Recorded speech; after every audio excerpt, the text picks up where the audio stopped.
এটা শুধুমাত্র একটা আলোচনা এবং বলা হয়েছে সোমবারের দিন তারা লিগ্যাল আলোচনা করে এগুলোকে প্রকাশ করবে। কিন্তু হ্যাঁ, 1 সপ্তাহ, কিন্তু তার মানে এই নয় যে ওই আলোচনা মানে হলো আর আমরা আর কোনো অবস্থান আন্দোলন লড়াই কিছু করব না। আমরা আসলে রাস্তাতেই আছি আর রাস্তাতেই থাকবো, ততদিনই থাকবো যতদিন না আমরা সুপ্রিম কোর্ট থেকে রিভিউতে আমরা ন্যায় পাচ্ছি, ততদিনই আমরা রাস্তাতে থাকবো। স্কুল তো বন্ধ।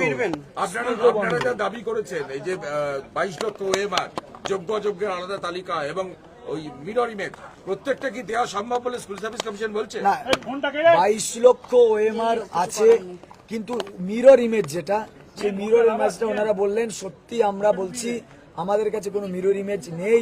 সেটা আমরা কোর্টেও সেটা আমরা অনেক আগে স্বীকার করেছি, সিবিআইও তার উপর ইনভেস্টিগেশন করেছে। তাই সিবিআই এর দেওয়া যে ডেটা, সেই ডেটাটাকে আমরা মানছি এবং যদি আমরা লিগালি একটা আলোচনা করে ওই ডেটাটাকে আমরা বলতে পারি বা ওইটাকে সার্টিফাইড করি। যোগ্যদের তালিকা করা সম্ভব এবং সেটা এবং সেটা বৃহস্পতিবারের দিন সোমবারের দিন আপলোড করবেন, মানে আলোচনা সাপেক্ষে, মানে আইনি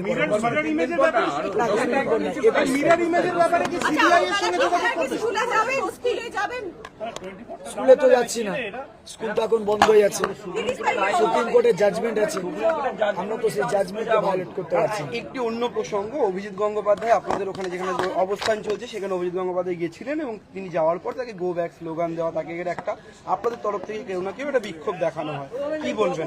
দেখুন, এখন ওই যে বললাম যে এখন পরিস্থিতিটা এমন এবং আমাদের প্রতি যে অন্যায় হয়েছে সেই অন্যায়ের সঙ্গে জড়িত নেই কে, যদি বলেন যে জড়িত নেই কে, দেখুন আমরা চাইছি তো, আমরা বলছি যে সমস্ত রাজনৈতিক দল, যারা বিরোধী রাজনৈতিক দল, শাসক, আপনারা নিজেদের মতো করে অবস্থান নিন, আপনারা আসুন আমাদের কাছে গিয়ে, আপনাদের হবেটা কি, আমাদের কাছে গিয়ে আপনারা সান্ত্বনা দেবেন। সান্ত্বনা আমরা সহজে, এটা খুব সহজলভ্য, হ্যাঁ, সান্ত্বনাতে আমাদের চাকরি ফিরবে না। আপনারা কি পদক্ষেপ নিচ্ছেন আমাদের জন্য, কোন জায়গা থেকে পদক্ষেপ? আচ্ছা বলুন তো, বিহার থেকে 2জন এমপি তারা চিঠি লিখলেন, রাহুল গান্ধী তিনি অন্য জায়গাকে, মানে বিরোধী দলনেতা হোক, কিন্তু তিনি তো আমাদের ওয়েস্ট বেঙ্গলের নয়, তিনিও লিখলেন রাষ্ট্রপতিকে। আচ্ছা, আমাদের রাজ্য সরকারের পক্ষের এমপিরা বা আমাদের বিরোধী পক্ষের যারা এমপিরা, তারা কি এই বিষয়ে কোনো লিগালি সাউন্ড করেননি? বলছেন যে এই ওরা দুর্নীতি করেছে, তাহলে আমরা কেন দায়ী নেবো? ওরা বলে কি এটা করেছে। আজও বিকাশ বাবু তো এখনো বলছে, এই দেখুন, আরো চরিত্র স্পষ্ট হোক সবার, আমরা দেখবো, আরো দেখবো, প্রত্যেকে আমাদের চোখের মধ্যে আছে, তো চোখের সামনে আছে।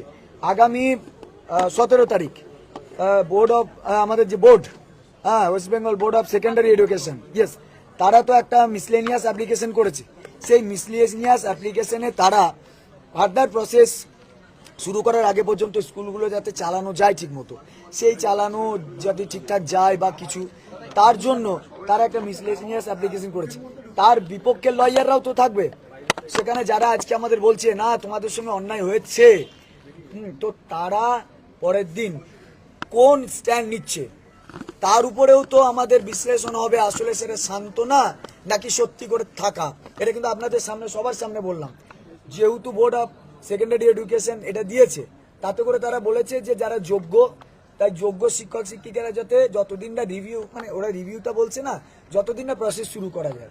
আমার লাস্ট প্রশ্ন হচ্ছে যে এই যে 22 লক্ষ ওএমআর বলছে প্রকাশ করবে, আপনাদের কথা দিয়েছে, কিন্তু ওএমআর তো 1 বছর পর নষ্ট করে দেওয়া হয়েছে, সেই ওএমআর কি করে প্রকাশ করবে? না, এটা তো হার্ড কপি তো নষ্ট করা হয়, এটা তো হার্ড কপি না, সফট কপি।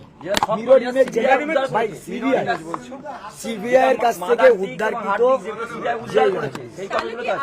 আপনাদের যখন টাইম দিচ্ছে যে এই রবিবারে, পরের রবিবারের মধ্যে বা পরে সোমবার অ্যাকচুয়ালি ওএমআর প্রকাশ করা হবে আইনি আলোচনার মাধ্যমে, তাহলে কি আপনারা এই মুহূর্তে কিন্তু পথে থাকবেন? যে মিছিল, পথে তো আমরা আছি ম্যাডাম, পথেই থাকবো, পথ থেকে সমাধান বেরিয়ে আসবে বলে মনে কি কিছুটা হলেও স্বস্তি পেয়েছেন? স্বস্তি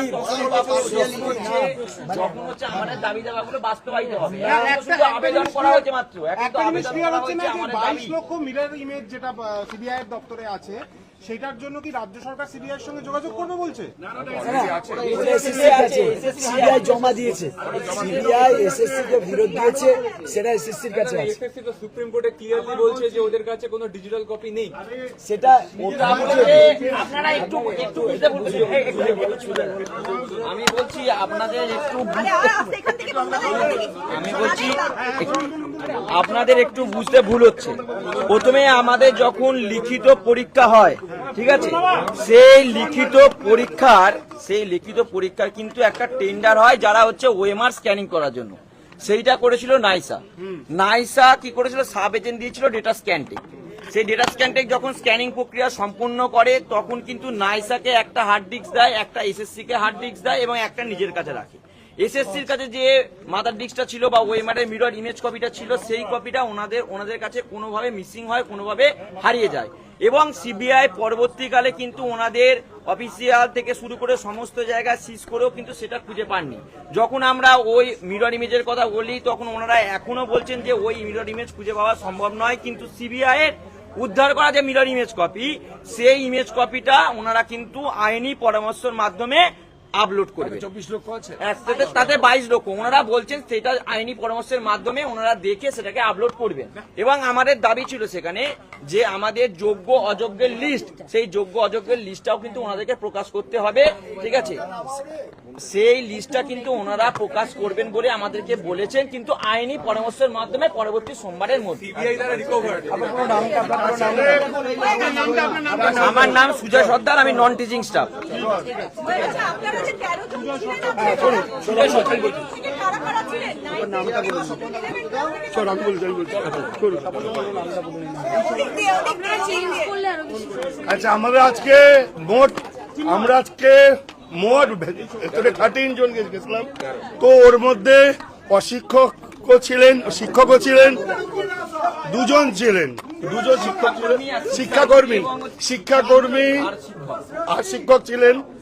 আর যা যা আলোচনা হয়েছে তা সবাই আপনাদেরকে সব কিছু বলা হলো। তো এখন এছাড়া এখন আমরা কিছু বলতে পারছি না। তো এখন যতক্ষণ না যা কাজ হবে তখন বলা যাবে না। আর তখন স্বপন বিশ্বাস। হবে না, ওদিক থেকে বেরিয়ে যান।